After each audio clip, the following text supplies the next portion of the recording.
Man, that was awesome. Welcome, everyone. This is our WISP and Bug Crowd Level Up Roundtable. I'm going to introduce all of our speakers and myself today and give a little information on WISP.org before we jump in. So, hello, my name is Brianna Burrell. I'm one of the community engagement managers here at Bug Crowd with a focus on education and events like this. So I'm here to moderate this panel, and I'm joined by 4 absolutely incredible women. I'm going to introduce them right now and then give you a little info on WISP. So let's do it. All right, first up, we've got Katie Paxton Fear. She was one of our incredible speakers yesterday. Katie is a bug bounty hunter, educational YouTuber, and somehow is finishing her PhD in cybersecurity and machine learning. Amazing. She's a former data scientist turned cybersecurity person, and she's been bug hunting since June 2019. She did an awesome talk on intro to AI yesterday, which was absolutely mind-blowing. Still thinking about that, still thinking about Rooster Crowd. So welcome, Katie. Thank you. I'm still waiting for my Nobel Prize for inventing more hours in the day. I mean, honestly, appreciate it. Thank you. We need them. Okay, next up we have Farah Hawa. She started out in the InfoSec community by taking a couple of internships where she learned penetration and web application testing skills. She recently started a full-time position with Inspira and has been documenting her bug bounty journey on her YouTube channel. She's been just such an asset to the community. She's released some really amazing educational videos on technical concepts. So welcome to the stream, Farah. Thanks for joining us. Thank you, Brianna. That was a wonderful introduction. I'm going to hit you up whenever I need some pick-me-ups. Honestly, I'm into it. I'll do it. Next up, we have Brianne Boland, who is also one of our amazing LevelUp7 speakers. She's an application security engineer with an enterprise security applications team at Salesforce. Before she moved into AppSec, she was a site reliability engineer and an infrastructure engineer working in healthcare and GovTech. She writes fiction and zines, embroiders, makes creatures out of clay, and reminisces about traveling.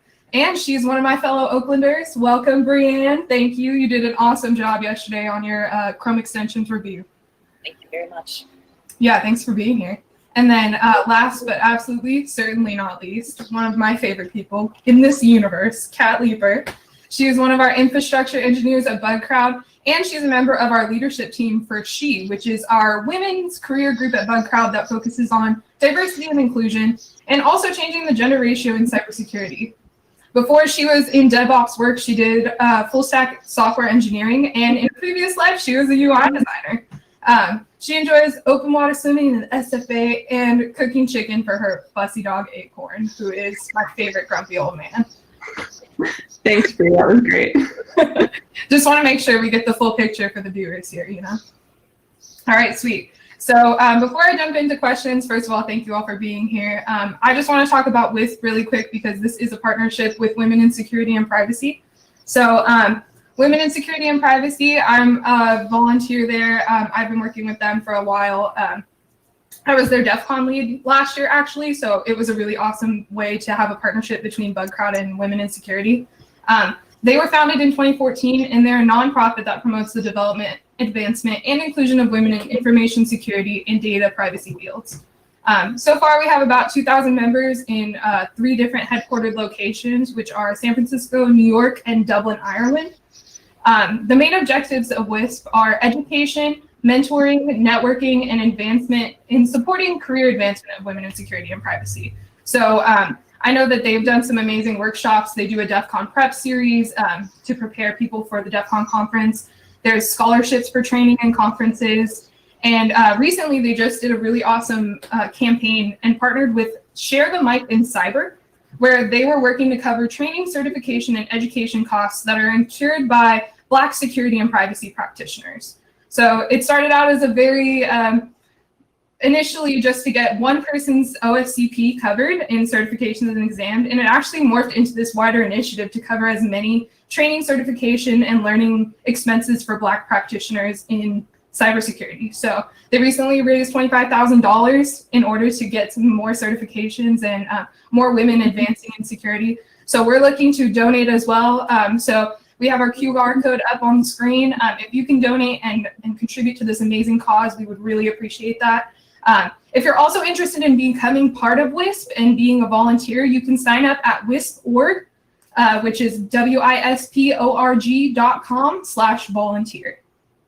All right, now that we've got it out of the way, everybody's here, we're introduced, we're ready for some questions. All right, let's start off with something nice and topical. DEF CON safe mode. Did anybody check it out? Did you enjoy it? Did anyone have a favorite talk or village this year? Don't all volunteer at once, but did anybody have a chance to check it out? I mean, I made 2 videos on the topic. First was some recommendations for like bug bounty hunting and bug bounty hunting adjacent talks. I scoured through every single village, noting down which ones I thought were the most interesting, and then didn't attend them because I was doing the AI village because I like AI and I wanted to know more about it. Last year I went to DEF CON, paid for my ticket, did everything. I went to DEF CON for 1 hour and watched 1 talk, and that was it because I was absolutely knackered from all of the other networking stuff happening at DEF CON. That's awesome. I think that means you did it right. Yeah, I know. That's what I'm hearing. Other than attending our wonderful bug crowd events, just kidding. We actually didn't do too much with DEF CON this year, but I did get a chance to check out a couple of villages. We also have had, Kat made an amazing bug crowd badge for DEF CON one of the years as well. Do you want to talk about that? Sure, yeah. A group of 3 of us at Bug Crowd kind of decided that we were going to do this thing that people had been talking about for a long time but never did, which was make a Bug Crowd badge. So we got together and just kind of winged it. I mean, I don't think any of us had any experience really with like printing a PCB before, what goes into that. And so, yeah, we made a Bug Crowd badge. It was, it had actually a lot there. Like there was an entire puzzle to go through as well and a web component for it. So yeah, it was really cool, and we taught people how to solder at our room. I remember people were really excited about the Twitter drops too. Like we would do those like random Twitter drops, and I would see people like running across conference halls in order to go. I was like, oh my God, what did I get myself into? Yeah, there was one time we did a drop in one of the elevators, and so I just stood in one of those DEF CON elevators, like in Caesars, riding it up and down for like 45 minutes, which is kind of a nightmare. And there were people that would just like, the doors would open and they would just like yell like, is there a Bug Crowd badge in here? It was really fun. Oh my God, that would be terrifying, especially like, isn't there like the 3-2-1 rule where like you have to make sure that, you know, you smell okay? Like some people don't follow that. So like being in an elevator for 45 minutes with that, yeah, don't know how I feel about that. How about you, Farah? Were you able to check out any of Safe Mode this year? Yeah, actually, I've never attended DEF CON in person, but this was the first year I attended it online. I've actually found the career hacking village really interesting. It was very, very inspirational.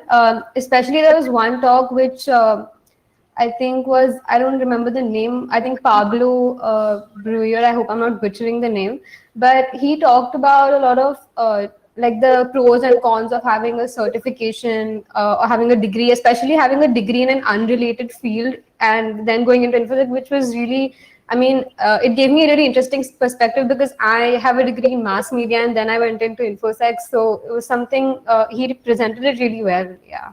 Nice. Yeah. That actually is a good lead into my next question, which for me, like when I go to DEF CON, the first time that I went, I saw the hardware hacking village, and we did like a partnership where we were doing hardware hacking on those scooters that are on the streets. And so watching somebody like take that apart and like solder it and like sparks were flying, I had never seen that before. And so my mind was blown and I was like, oh my God, I need to learn how to hardware hack. So my question leading into that is, what's one area of hacking you'd like to try but probably haven't had the chance to yet? Let's go with Brianne on this one for the first one. Sure. One of my big things is that I've wanted to do more soldering. I've done a little bit of it at, I think it was Diana, not TiaraCon. I think it was that year. And I have a couple of badges that I've gotten to assemble and just haven't yet. Yeah, I have some catching up to do with Diana Initiative videos for their project this year. I got a accidentally giant bag of LEDs from China in order to make a few. So yeah, if I don't, I'm going to be stuck with 150 little lights for the rest of my life. I mean, you could do one of those like TikTok challenges where you stick them onto your face. Yeah. How about you, Katie? What's one area of hacking you might want to try? So I'm quite well known for my API hacking because I think it's great for finding bugs. But one thing I really like to, especially like myself, is focus on how you can exploit AI systems. They can often be like really complex pipelines where an image might go through several different programs, even though you only see a web interface. So it's something I really want to pick up. Though, unrelated, I do also want to get better at video editing because I edit all my own videos. Not related to hacking, but definitely a skill I need to learn in 2021. I mean, if you guys haven't seen it out there in the universe, definitely check out Insider PhD's channel because she does have some amazing videos. She is short selling herself right now, but she has some really incredible content that's out there for if you're getting started in hacking, just same as Farah. So definitely recommend checking out. But I'm with you. I definitely, we have like a great team here at Bug Crowd, and there's somebody that made all the amazing graphics for LevelUp, and I see that and I'm like, oh my God, I need to learn how to do this. That's so cool. How about you, Kat? Any areas of hacking you might want to try? Yeah, I feel like I've kind of gotten a little taste of a number of different things, like web hacking and hardware hacking. But I've never tried the social engineering stuff, really. And I think that could be a really interesting exercise for me as somebody that's not very like, I never did like acting or anything like that. I think that could be a fun challenge. Yeah, that's a great lead into another thing that I was interested in. The voting village at DEF CON. It was a good segue where Rachel Toback did amazing hacking video on the voting machines that were at the voting village at DEF CON. I gotta say, she's our chairman of the board for WISP, by the way. She's fantastic. And I think this was maybe a couple of DEF CONs ago, but she was talking about the election concerns and how voting machines can be tampered with and everything else. So I'd like to ask this panel, do you guys have any election concerns? Do you think that the election might be able to be hacked? I mean, I think this is open to any of you four, even if you don't live in the US. I think that it's kind of overall, maybe from the outsider perspective, I'd even be interested in. So in the UK, we don't have machines to vote. You pick up a piece of paper, you make a marking in the box. Now, I should say in the UK, a marking in the box is a very broad term. As long as it's clear who you're voting for, it counts. The idea of using a machine terrifies me. It should. Especially watching, the kids who then hack voting machines. Absolutely terrifying. You just need to get a bunch of people in a room and just count them by hand. It's crazy that you use machines to do it. Just for me, crazy. Though I will say, I think the risk of election hacking is maybe not attackers, but perhaps your own government at the moment, because it's not looking so great for dismantling the postal service. Oh no. Oh no. Yeah, I've seen a couple of them barred up with the red bars, which is not great. I'll pass the question to Farah as well. Do you know anything about election security? Do you think that there's hacking concerns for election security?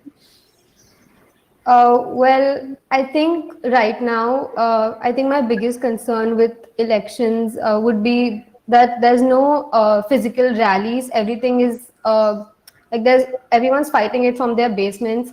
So I think my biggest concern would be more towards the social media and the news and every country trying to affect the outcome of the elections. And it's also like everyone's trying to get access to people's preferences, especially in the swing states. I think that would be my biggest concern because I think we're too small actually is happening and who's doing what. Yeah, that's a good point. Kat or Brianne, do you have anything you'd like to add? Yeah, I think my biggest concern doesn't have to do so much with the voting machine technology. I think that our elections, in a sense, have already been hacked for many, many years. If you look at, gerrymandering and redlining and those sorts of things, those could be considered a hack of how you kind of, sway the results to get the outcome that you want. So I think my biggest concern is that the results, whatever they are, will be meaningless, and that there may not be a peaceful transition of power this time around, because we've seen increasingly that the hacking is not so much modifying the results, it's about pitting two sides against each other to cause this chaos and frustration and desensitization, and eventually people just become apathetic to that. Yeah, that's a great point. And I know for me, like, I had to check my voter registration, and I thought it was all set up and everything was ready to go, and I was sure of it, and sure enough, I had to re-register. So I know for me, I'm concerned that that happens to other people, and that they're not actively checking their voter registration, or really even just exercising their right to vote. So I know for me, like, as my side of things, I think that to protect our elections, we absolutely need to make sure that we're checking in on voter registration and getting people informed and registered to vote. I think that's really important just in general, to stress that even if you think an election can be hacked, even if you're worried about the outcome of the election, it's really important, if you can, with safety concerns considering COVID, to get out there and make sure your voice is heard. Even if you're shouting into the void, if we have 30 people all shouting into what they consider a void, you've actually got a combined voice there, and it's really important to vote anyway. Even if you think the election is completely over, it's already been called, you've still got to vote. There have been places in the UK that have been controlled, I think, on 20 votes. Wow. To change an MP. So it's really important to exercise your right to vote. Absolutely. Absolutely.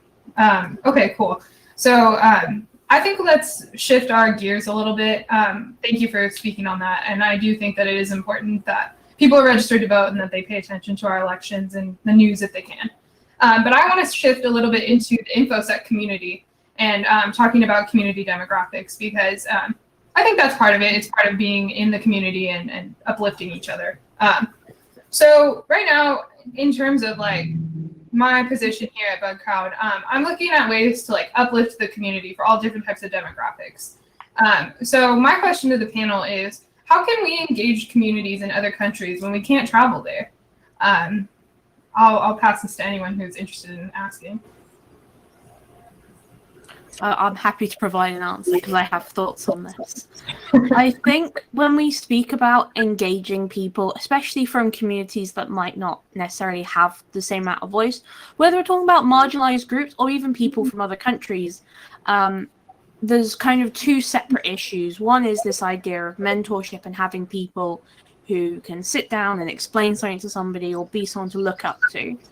But I think one of the really important roles that BugCrowd plays really is this idea of sponsorship. This is not my idea. This was taught to me by Dawn Isabel. She's amazing. But really uplifting those voices, like having a conference like LevelUp where people from different countries speak, from having people from different communities speaking, giving people that opportunity to have their voice heard, and heard kind of across the world is like these little ripples of getting information out there. And, you know, this is a terrible time for UK people, but someone who's British might watch this talk, see me, and kind of relate to my experiences and kind of get me because I used some slang once, and they understand that part. But I think it's really important to provide these kinds of sponsorship opportunities, not just mentorship. Absolutely. I think there's also some opportunity to be had. I live in the Bay Area, so I try to be really sensitive to the fact that this is not attainable to everyone, and I don't think it should need to be. And so seeing things like WASP Bay Area go online and being able to go and just like sit in on Seattle hacker meetups and things like that, there are limitations of time zones, of course, but my hope is that it leads to a little more kind of unavoidable democratization of access. It seems like that's starting to happen just by, everything suddenly being accessible. And I'm hoping that sticks. Me too. I think that's one really good thing that's come out of COVID is conferences going online, often being free, community groups going online, being free to attend. I think that's, if anything, I really, really hope that part stays. Yeah, absolutely. I know my two favorite things about DEF CON going into safe mode this year was, one, it's not 100,000 degrees and I'm not sweating the entire time. Two, it's free access and I can sit from the comfort of my couch in my pajamas with my cat and watch it. So I know for me that it was nice to be able to kind of like be in my own zone and be able to like focus on that networking piece. You know what I mean? Because like, even as Katie mentioned it with one of her DEF CON stories, like it's very difficult to engage in that that piece of it if you're doing so many other things. I know Brianne came and volunteered at our WISP booth last year, and it was great to see her and it was great to see all the other volunteers, but it was very difficult to take a moment and be like, hello, how are you doing? Let's talk. What are you working on?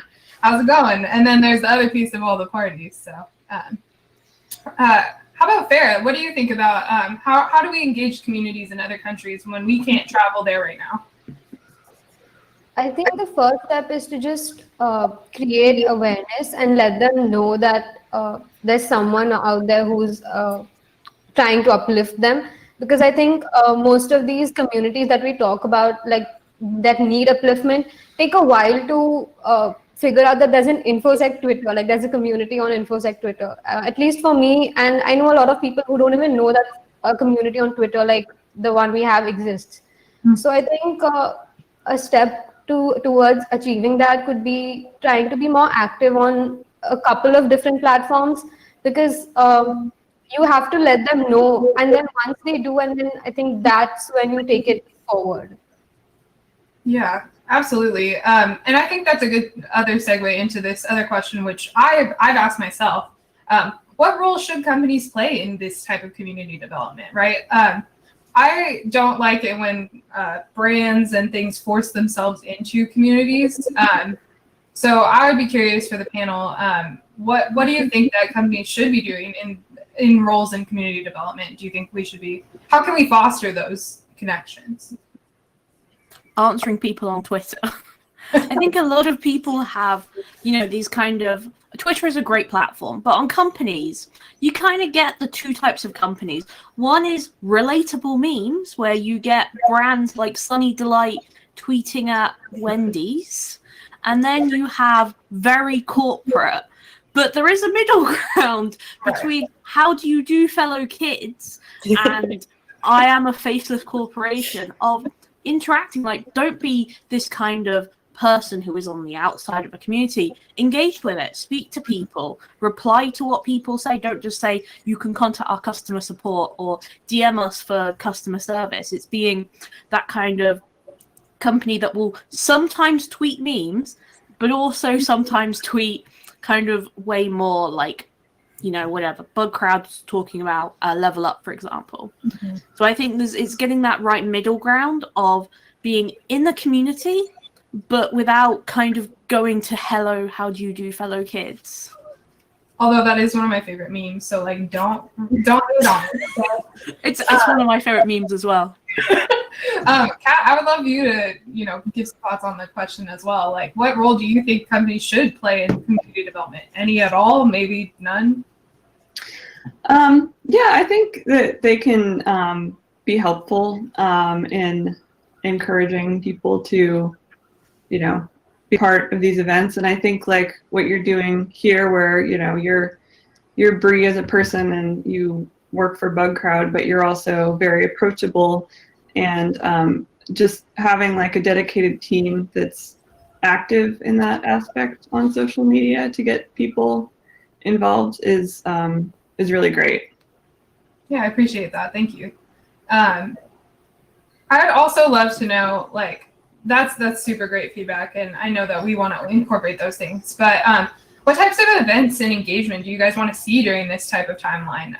It's very different connecting with people in virtual spaces, like we've said. So are there other types of events or engagement opportunities that you would like to see from maybe not just Bug Crowd, but just anyone in general in this shelter-in-place timeline?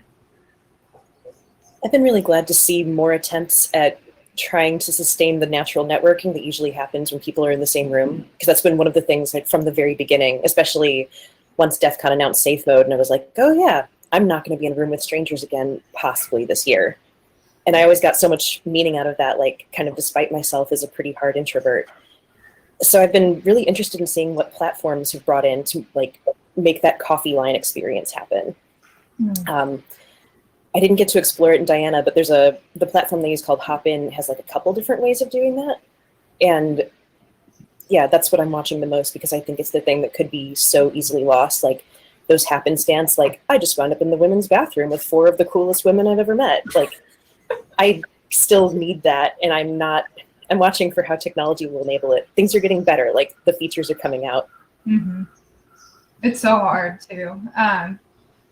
I know, like I'm trying to figure out how I can stay connected with people without first losing sight of the human element, but also not overwhelming myself with like overcompensating for human communication. That sounds so horrible, but it is in a way. Like I am compensating for that like loss of human element, right? Does anybody else have anything they'd like to share on that? So I don't think many people know this. I'm actually autistic. I hate talking to people in like a face-to-face situation because I can't read them. The text, like Discord or Slack, has been amazing for me because you have sort of a sense of community, especially when I'm running my own Discord. I really feel part of a community, but also I can ignore it quite easily when I get overwhelmed. And I think with like COVID and shelter in place and stay at home, save lives, some of it has been really good for people with disabilities to avoid like stressful situations. Yeah. So yeah, I think it's good that we're all kind of doing this new thing, and it's really making it more accessible to people who will be able to access it. Oh yeah, totally. I was gonna say, Farah, was this your first DEF CON this year? Yeah, actually, this was the first time I attended DEF CON, and I think it was online, and that's the only reason I attended it. Yeah. Yeah, and I would think that like in my mind, I'm like, oh my god, that is so different than being there in person, because I've been there with Brian and Kat, and you know, you see the chaos and you see the like, there's like 3 different hotels involved, and you have to like travel over the magic Caesar's Bridge and pay tribute to Caesar himself before you get into your next sky talk, you know? And it's like, it's very confusing and off-putting, but I also felt that the Discord was a little bit that way. So how did you connect? Did you connect with people in safe mode? Like, were you able to network in the same way you might as a conference? No, I did not actually, but I think, I mean, the whole conference the in-person conference sounds really attractive to me. It's like I have never experienced it. I'm just waiting for everything COVID to be over so that I can just run to my first conference. Oh my gosh, you'll have to sign up for the WISP scholarship, plug, that we do for DEF CON. No, I mean, it is a thing, but also like would love to have you over for a conference. It's very different.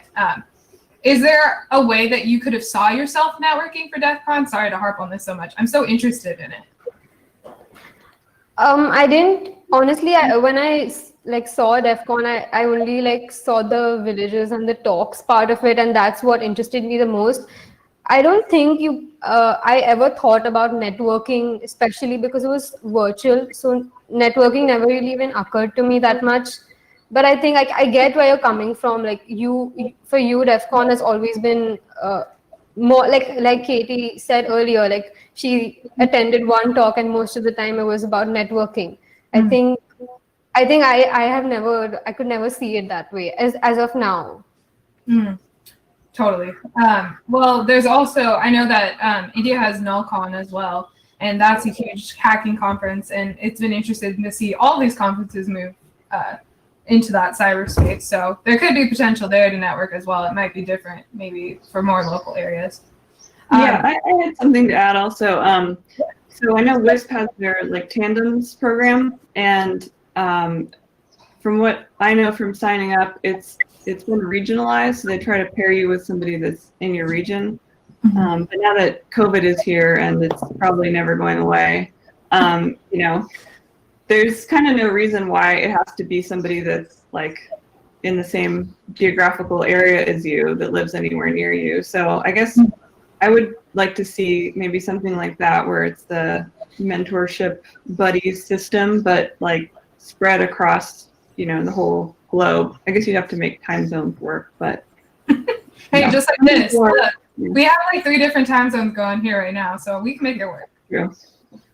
Awesome. Thank you, ladies, for answering those questions. I actually want to jump into the job search side of things, because we've kind of talked about community development and DEF CON and the networking aspects, and a lot of those things are used to find a job in InfoSec. Amazing.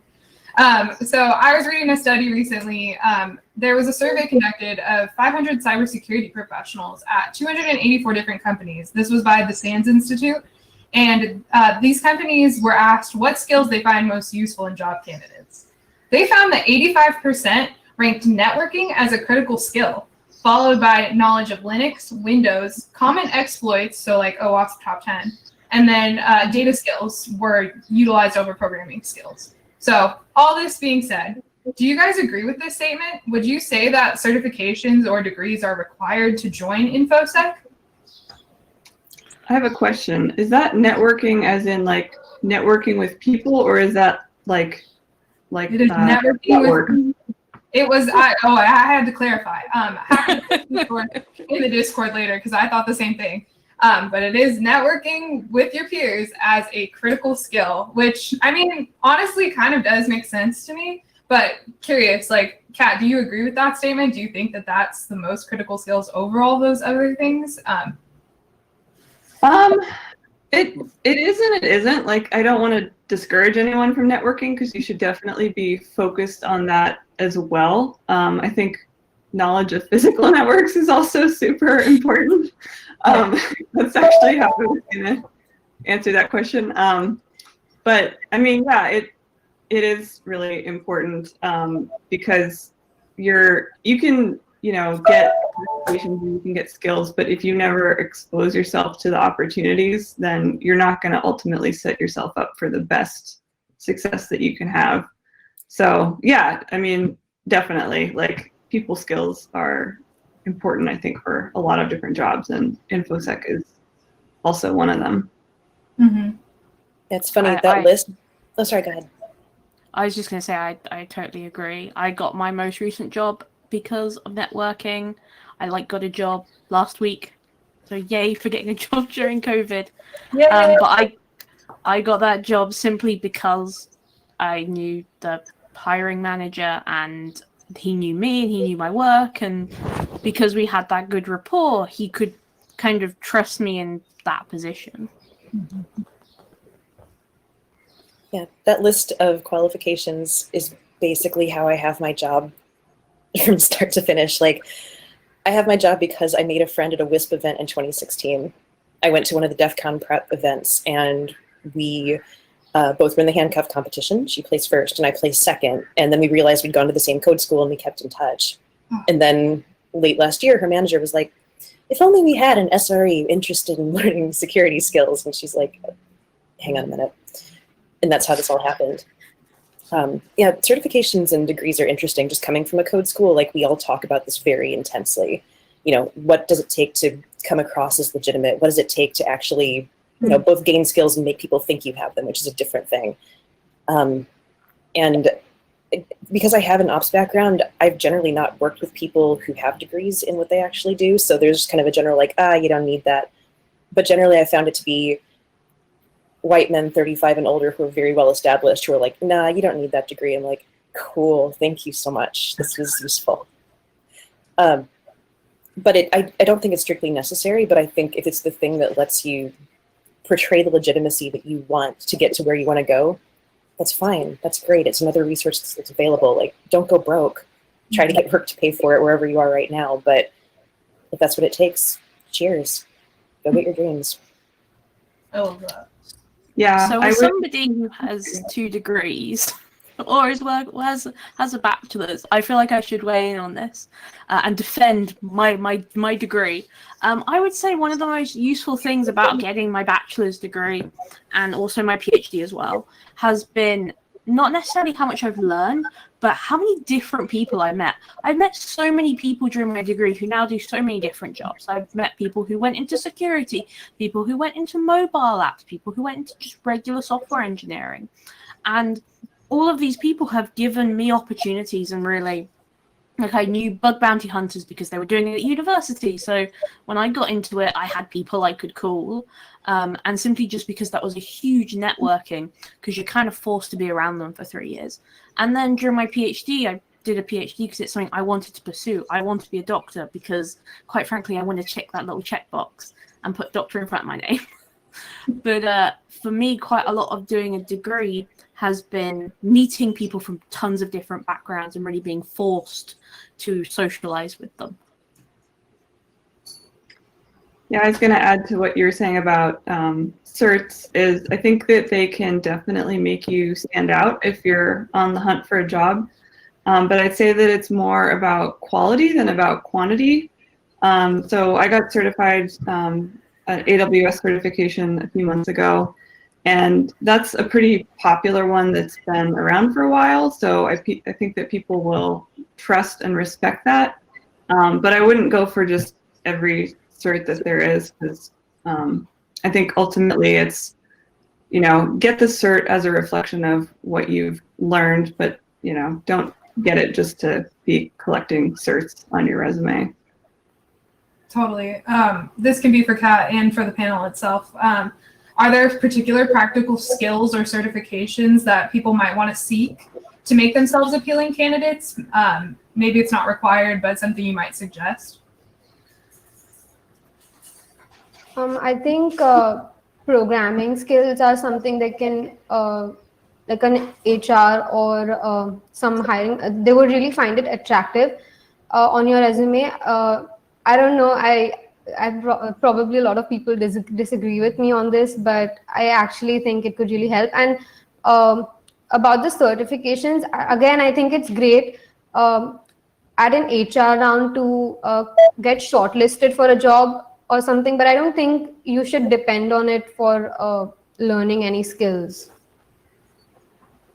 Like, depend solely on that. Let me add that. Absolutely. I know for me, like, I have a communications degree, and I was working at Starbucks before I got hired at BugCrowd. So I was very fortunate to have somebody that I knew that worked at BugCrowd and was able to give me a recommendation to get in. But I definitely did not have any InfoSec skills before I had joined BugCrowd. And of course, I've learned a lot. I know Kat has taught me a ton. We had a technical book club going for a while. That was fantastic. So shout out to all my lovely book club ladies. But I definitely feel like there's a lot of on-the-job learning, and that's super essential. Every business is extremely different, and I've seen that, I don't know that I would use the word required for certs and degrees, but definitely it helps to further that understanding. Or if you find that niche area that you're like, I'm super interested in this, I want to dive into it a little more. And so that's kind of, I kind of sit in the middle of both sides of it, where I'm like, yes, I love school and I love learning, and I would totally say, yes, you should pursue that higher education if you're able to. But at the same time, I know a lot of people who have gotten into the industry without having to have that. So it kind of depends. Sweet. Anybody have anything else they'd like to add on that? Awesome. Okay. Now that we've kind of talked about finding a job in cybersecurity, how do you build up your confidence in the industry once you have that job?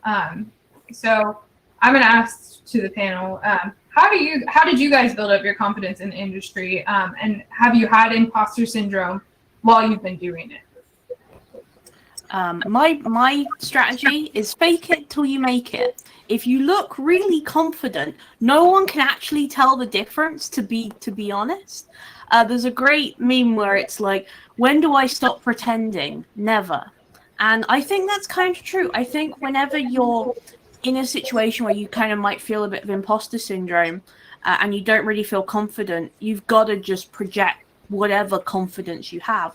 And then eventually you won't be able to tell the difference between what was your fake confidence and what was your real confidence. And especially when people talk to you and build you up, you can sit there and really dwell in going, I'm not this person you think I am. You think I'm fantastic. I'm not fantastic. I'm bloody terrible at all of this, and you just haven't realized. And I think what's really important is to really take a step back from those thoughts and not just, it's very easy to dwell on them, but instead taking a step back and going, by the data, I'm a great person. And sometimes you do need to give yourself a little bit of pep talk and that just a bit of fake confidence. I'm still faking it. I love it. I'll ask the same question to you, Farah. How have you built up your confidence so far in the industry? I could really relate to what Katie was saying. Like, it's just like, you haven't realized how terrible I am. Like, that's something I really feel. But I think what I do is I try to not let any external factor determine that for me. And whenever I start developing those feelings, I kind of have to just sit with myself and think about how far I've come. And then I don't just mean like huge milestones. Like, it doesn't have to be a huge milestone. It can be a significant thing which might be considered small, but it's important for you to realize, like, you have to think about your entire path from where you started, where you are now, and there's been a journey that no one gets anything overnight. I think for me, realizing that whenever I feel that imposter syndrome, I think that really helps. Just sitting down with myself and letting it come internally rather than externally. Absolutely. Yeah. I'll ask the same question to you, Brian. How have you built up your confidence in the industry, or have you had to combat imposter syndrome? Oh man, I totally have. Yeah, my first tech job was in 2015, and I got thrown pretty much in the deep end. Like, you are now on a government contract. Like, all right. So I had to get pretty good at both being able to ask questions that I felt a little foolish about, but also just asserting confidence. I don't know, one of the most useful things that I actually got before I went into tech. In 2013 and 2014, I was trying really hard to find a different writer's job, and no one wants to pay writers for anything, surprise. So I got really practiced in writing cover letter after cover letter, and I developed this voice that I thought of as the carnival barker, which was basically just like, this person is amazing. You are super stupid if you don't look at this person's resume. It is astonishing. They have everything that you want. Check it out. And like, I can kind of summon that at will now because I wrote dozens and dozens of cover letters in that vein. I can so relate to that. Like, I have my partner actually calls it my YouTube voice, where I have this voice, especially when I go into videos, that I can really project and like project this amazing Katie who's the best person you've ever heard of and is amazing. And then I'd sort of come down off the coffee high and relax a little bit. But I totally relate to that whole experience. That's great because I can, maybe you can do this too, but I can summon it for other people too. Like, I offer cover letter writing services, or just like, do you want to hear how awesome you are for 5 minutes? Because I'll tell you, and it's really convincing, I think. So just let me know. Oh man. I'd love to ask Kat the same question. How have you built up your confidence in the industry? Yeah, so I think it's really easy to feel like an imposter when tech is constantly changing. It changes for everybody. And you have to remember that you're going to be wrong sometimes, but you have to kind of just get through those experiences because everybody has those. So it's really like others were saying, finding people that are supportive of you, that you trust, like your friends, partner, parents, whatever. If you trust those people and you trust their judgment, then when they tell you that you're awesome, you should listen to them. And that's kind of what I do. Well, I think all of you are awesome. I am super inspired by all of you. I've just so enjoyed seeing all of you blossom and like become these amazing women in InfoSec. So thank you for inspiring me. This is not the end of the panel, unfortunately, but I just want to say that. Like, I love each and every one of you, and I really appreciate all the amazing contributions you've all made. to InfoSec. So I appreciate that's for me how I build myself up, because I see you guys being out there and being amazing, and I'm like, oh my God, I want to do that. I want to be that way. I want to be inspired and contribute to the community. So that's how I build my confidence and try and get myself on that path. So I appreciate that. And thank you to all the other amazing InfoSec women and all the women that are part of WISP and all the other women in security organizations, because you inspire me and I appreciate that. Okay, so I want to take a couple of questions from our audience and from our Discord. And then I have one fun last question for everybody that has stumped all of my family members for some reason.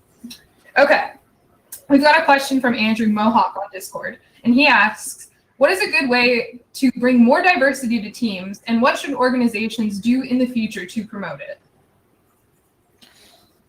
I think a lot of people think diversity is a thing you do. Diversity is a thing you have to do to make good things. Like, diverse teams build good products. They build more secure products. I was at DefendCon, which is a conference in Seattle last year, and I listened to this talk from someone at Facebook who was talking about the security issue they had with women in India not using profile pictures. And they just didn't understand it because their engineers are primarily male and primarily located in the States. They didn't understand why people in India, and specifically women, would have this huge problem with it.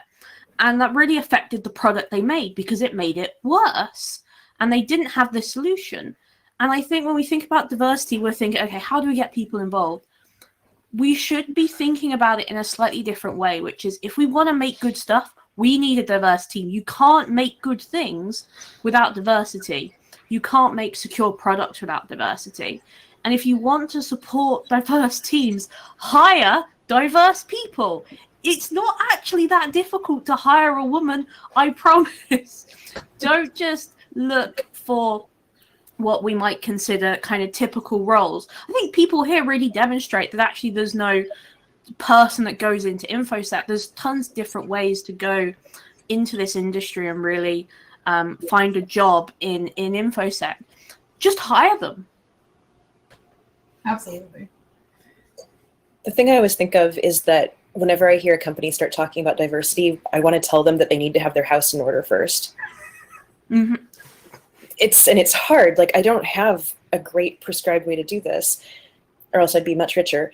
But the thing that I think of is when I started my job in 2018, I forget how this came up, but I was talking to the other younger engineer on my team, and I got to be the one to inform him that any woman engineer or like not cis male engineer is probably at most 3 social degrees removed from all of the rest of them. And I leaned over and I was like, we talk to each other a lot. We all share information. It keeps us out of cesspools. And he looked so shocked. Like, I was like, you're cool. Don't worry. I'm not telling anyone anything about you. Keep it up. Good job. But that's the thing I keep thinking of is like, oh, we need to, I would like to purchase one diversity, please. Like, no, you have to make sure that there's not a little locus of rot in your organization, because otherwise someone will come in and go like, oh, no, thank you, and go right back out the front door. I've seen it happen. And so I think that the thing that often doesn't happen is the foundation that gets built by having difficult conversations and also making a culture of psychological safety, which I bang on a lot about. Because without that, you can do, you can host events and you can donate to things and you can do all sorts of stuff, but your house is still decaying and people will know because it stinks. I think that gets lost in the discussion sometimes, is that we're not necessarily talking about getting women into security. We're really asking, why aren't women staying in security? And not just women, but other diverse groups as well. And I think often that question that you're asking gets lost in like, okay, let's just teach a bunch of people security. But actually, if the jobs they're going into aren't going to support them and it might in fact make things worse for them, why bother staying? Just go take your skills elsewhere.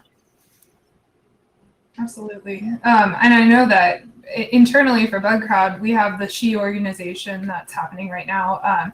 That was founded pretty recently. And before that, we definitely had some things that we were working towards, but for me, it was networking internally with the women that were in our company, because there were not that many. And so, you know, us coming together as technical women and having that support system with a technical book club, I mean, was everything and more in terms of like the support I needed to feel like I could be part of this organization, I could be part of this community, and feel like there was some diversity and inclusion that was happening. So I know that like I've really enjoyed that.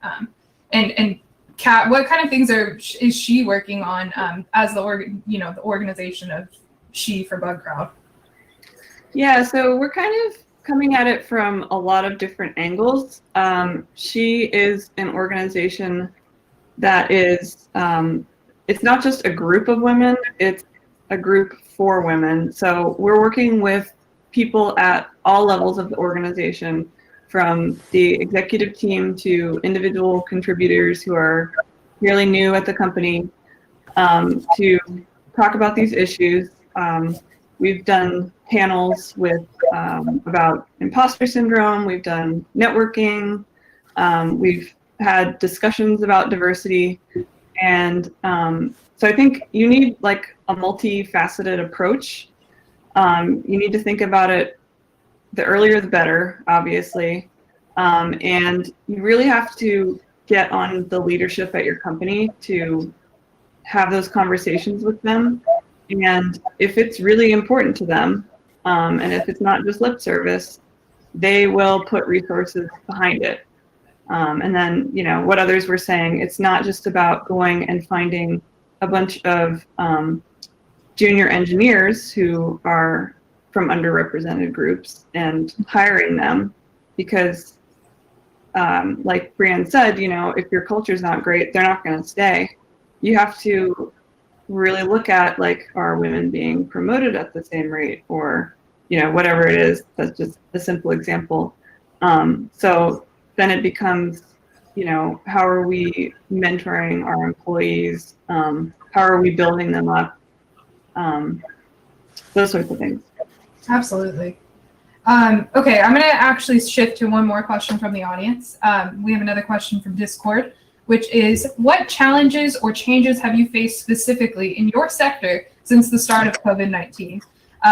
What kind of changes do you anticipate to continue? Let's go with Farah. Did you have a difficult time? You just recently started a new position, right? Yeah. What was it like trying to find that job and connect during the time of COVID? So actually, I was doing internships right before this, and around January, like kind of when the pandemic, you could see it coming, I found myself like without a job and internship, and I was trying to apply everywhere, and like I was finding no luck. And I think that's when I got into bug bounties, because it seemed like a good gig economy model, and also I thought I would learn a lot along the way. So I think the pandemic has had a very positive effect on me, and I feel like I'm thriving in the pandemic. So I think it's great. And I think I got this job because, I mean, of like bug bounty, and because of networking on LinkedIn. So I think that's something that really helped. Absolutely. And Katie, same question to you. You just got a new position as well. Did you do remote interviews? Was it different than you would have expected because of COVID? So one thing to note is my new job is an academic job. It's teaching cybersecurity at a university. It's an important caveat. So my job at the moment, like my actual, because doing a PhD, if you didn't know, it's basically a full-time job. You do a piece of research 9 to 5, 5 days a week.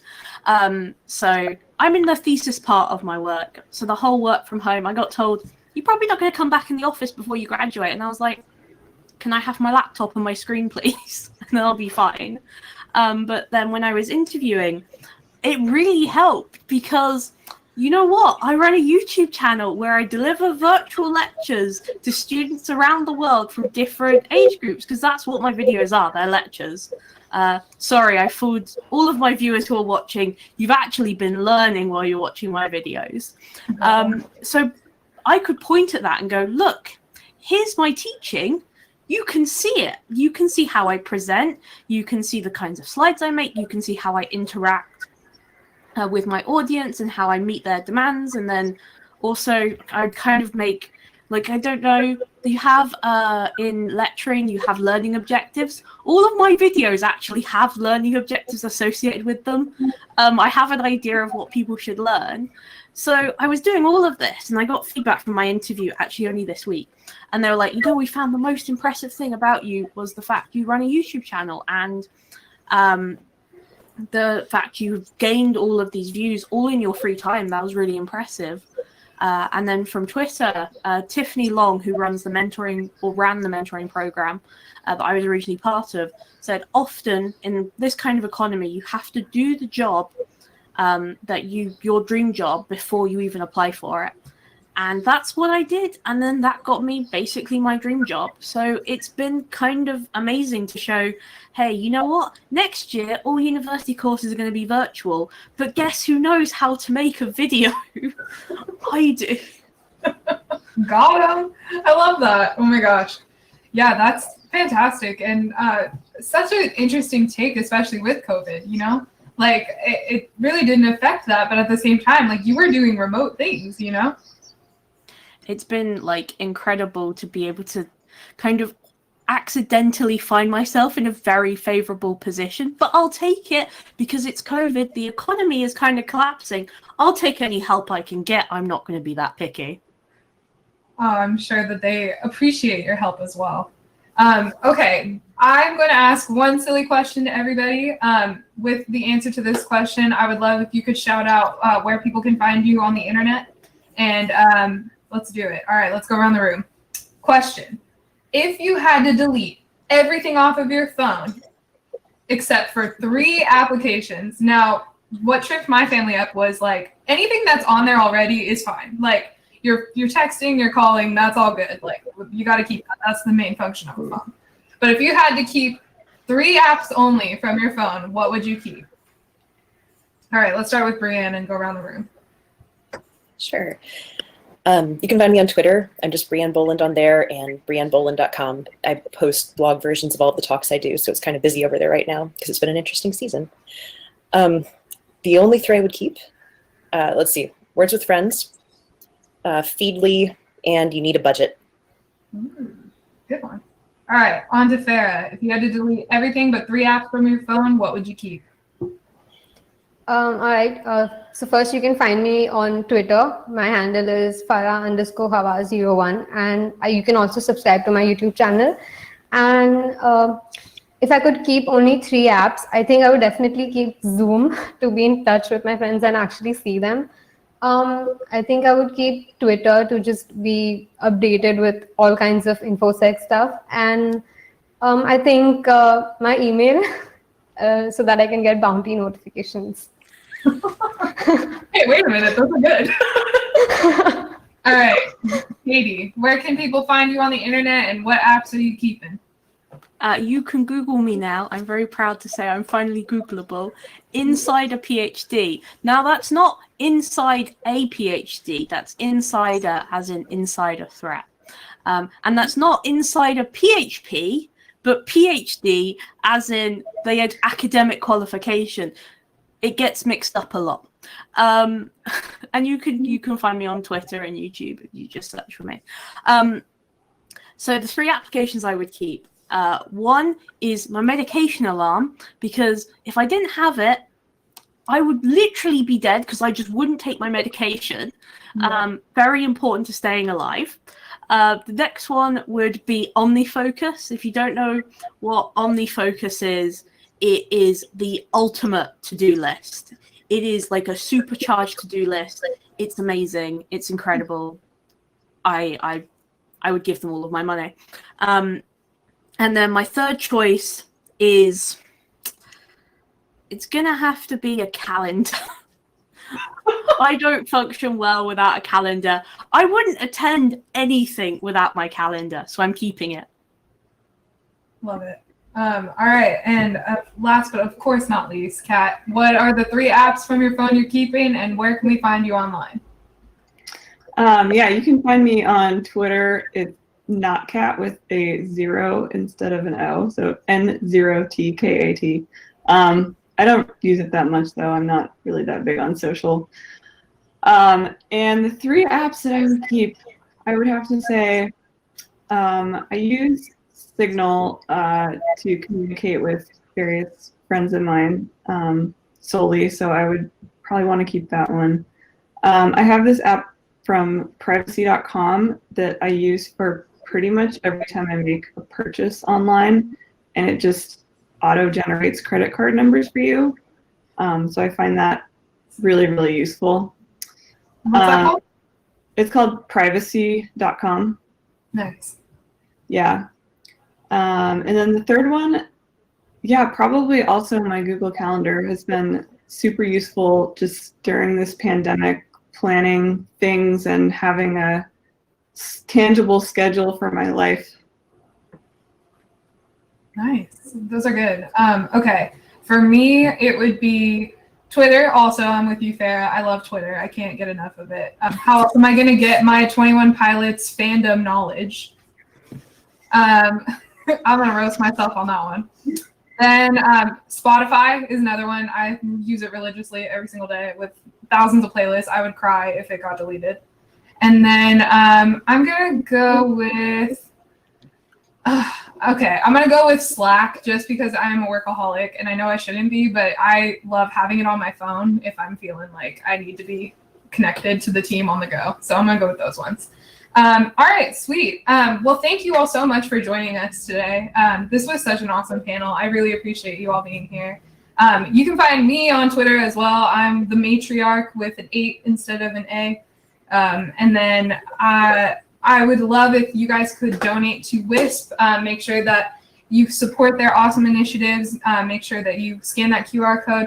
Donate to amazing women in security and privacy like these lovely ladies. And next up, we're going to move on to one more talk from the Scythe guys, the Scythe team. So stick around for that.